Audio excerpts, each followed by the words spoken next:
I had a certain reality that was based on growing up in America, right? It was created for me. I had an amazing life in America. And this reality started crumbling all around me.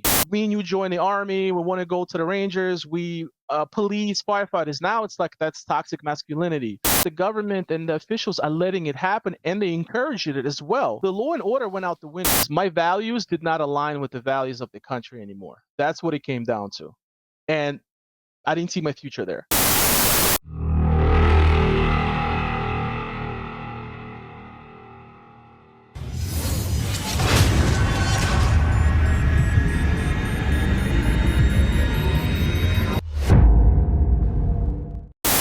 After my first trip to Russia, and I got back to the United States, and my first arrival was in JFK Airport, where I had to catch a layover to catch my flight back home to Florida.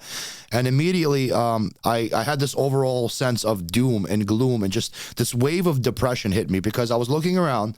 I mean, I'm looking at the people, and I'm looking at how tired and sickly and out of shape and obese people are. And it's not something that I saw commonly in Russia. People were very well dressed, very lean. Obviously, that has a lot to do with the way that the country is structured and built, especially for Moscow. But this wave of anxiety just came over me, and I began to dread coming home. And I got extremely depressed. Is that something that's similar that happened to you, that you experienced upon returning and then I think planning? you talked about that before. So I guess you start to have certain triggers and associations with certain things when you arrive. So that's the other thing. I remember I got this burger and something else flying out to Moscow, and when I got there, I got a soup. That soup was almost like homemade, right? And was it a lot cheaper? It was a lot cheaper. A lot cheaper by the dollar standards. Everything was so much better on that end, right? So when we flew back to New York, it's almost like that dirt in my mind just hit me again. You know what I mean? The same, crazy people running around all crazy. There's dirt everywhere. I mean, once you made that decision, it's kind of like, I want to be out of here as fast as I can, but I can't because I have all these things to take care of. So you guys get back to New York, and at this point you decide, all right, listen, we're going to try this out. How fast did, from the time that you arrived to the time that you decided to go back to Russia, how much time did it take for you? What did you guys do? It's funny. It happened quick. We were out within 2 months. And when I say we were out, we had a lot of things to do. So first of all, we called the company right away. We started looking into containers. How much is it going to cost? What are we taking with us? Shipping all my things to Russia, right? How much is that going to cost? What we need? So that was a lot of research in that. Then you have to put out your apartment for sale. So we have to get a real estate agent when it comes to that. Then of course you have to get your visa, my wife's paperwork, all of that in order, start applying for that. Then I had to, quit my job and let my boss know what's going to be happening. And it was just a lot. It was so much that when we started thinking about it, it's almost like, first of all, what are we doing and how are we going to do this? But you kind of put your head down and you one day at a time, and you get through it. But so we were gone within 2 months of coming back and making this decision. We were lucky enough that our house sold. We returned our cars. You quit your job, you gave work notice. They're like, hey, I'm done. Yeah, of course. Did they give you this crazy look, like, what the heck are you doing? You're making all this money. You're just going to quit and move to Russia? Oh, my boss was like, are you crazy? Like, dude, in order for me to get the job that I had, it has a pension. It was union. Then I went to management. You know what? Living the life that we wanted to live was more important to us. Living the life that I want to give my kids was more important to us. I had to reinvent myself too. I'm working with trains. What am I going to do in Russia? Work with trains? I don't even know where to apply. Would they want me? Would they not? How does it align? So, and don't get me wrong too. I'm not saying Russia is this amazing, stress-free, no issues place. The only thing is, I just took, these are the negatives of Russia, and these are the negatives of the United States. I'll take this. That's it. I'm not delusional about the issues that are going on. I experienced some issues when I was there as far as bureaucracies, how long it takes. In America, it was streamlined. Getting my paperwork, driver's license like this. There, and then people were yelling at me. I'm trying to get my paperwork, and she's yelling at me while I'm there, I don't care. It's fine. I can deal with that. You know, that's not my issue. My issue is on a bigger scale, right? So you guys get back to America. You managed to sell the apartment. You managed to, you know, figure out everything about how to ship your stuff over there. Paperwork is straight. Now, what about your wife at that time? I mean, she was excited. Was she thrilled? How was she feeling about this whole thing? Because that was her first time outside in Russia. And from what she saw, she was pretty impressed. But how did she feel about going there, giving up her life, you know, being away from her family and moving to this new country? Yo, my wife is a trooper. She's such a trooper because that's why I believe in divine intervention. I talk to her about this all the time. How the hell was I able to find a person that was willing to go on such a roller coaster of a life with me? Give up everything she worked for. You got to understand, my wife was an immigrant too. She had a hard time getting into school because of the paperwork issues. Then she made a career out of herself. She climbed the ladder and she built this life for her, his career for her. And now I'm like, we're gonna go to Russia, start over. And she was willing to do it. Of course, she was scared. She was very, very scared. But her mentality is that everything's gonna be fine. We're gonna figure it out. That's it. You know, it's kind of like you create your own reality. If you believe, and like they say, you can achieve, right? She was very scared, but she also saw it's not her first time going there. She's been there. She met some people there. Even being an American, you know, now they telling you on the news, if you go to Russia, you're gonna get arrested. People are gonna hate you. When we were there and people heard us speak English, oh, where are you from? Oh, we are so lucky. So lucky. We're happy to have you here. Oh, you're trying to speak. This is amazing. We were received so well for being American, right? Of course, some people said, "What are you doing here?" But okay, they wanted to know, legit wanted to know why, which is a fair question.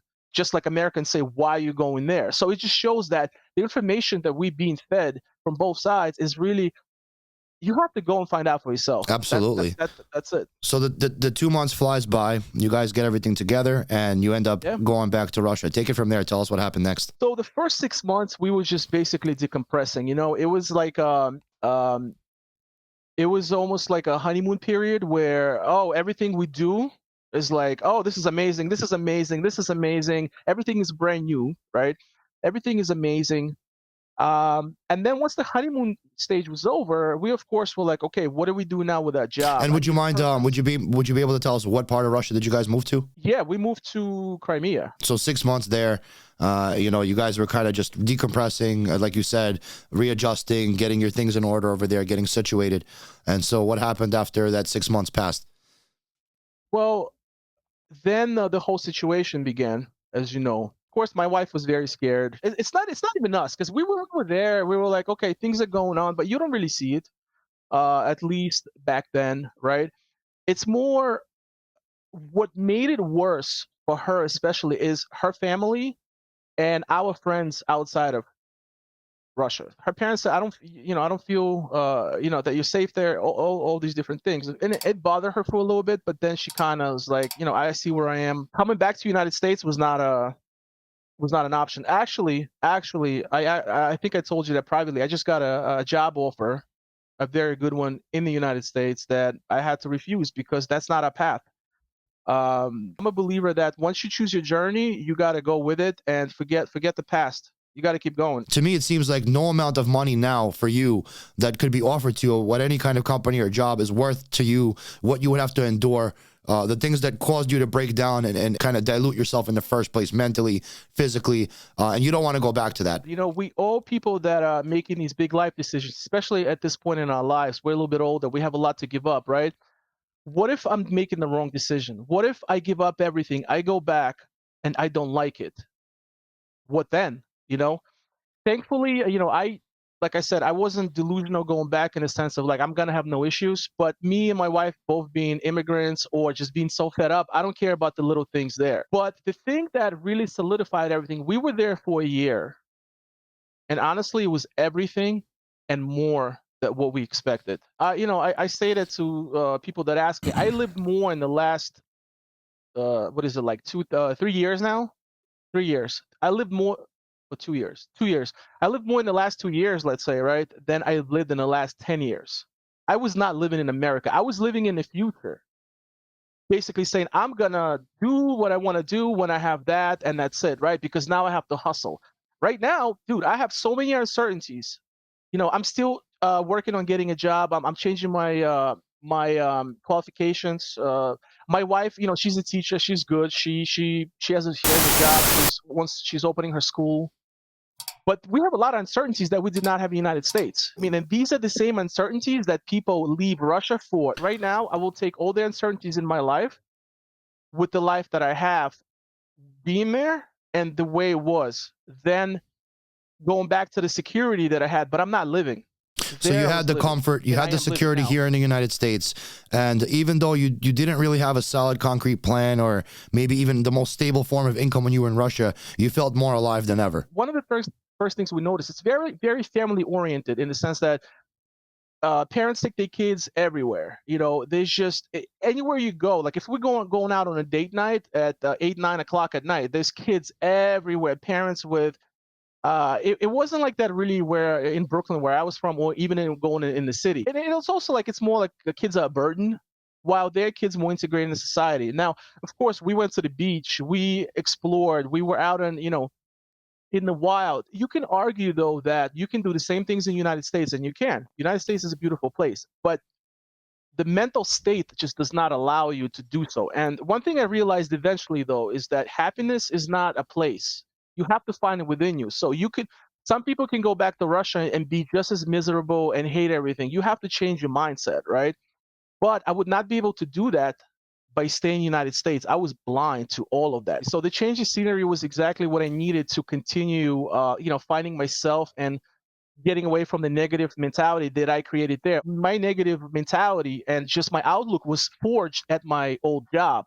It was a very competitive environment. It was a very stressful environment. And in order to stay there, you have to fit in with the people there. And people would put you down. It was like a rite of passage, right? In terms of lifestyle, what aspects of Russian culture or society appear more to you than that in the United States?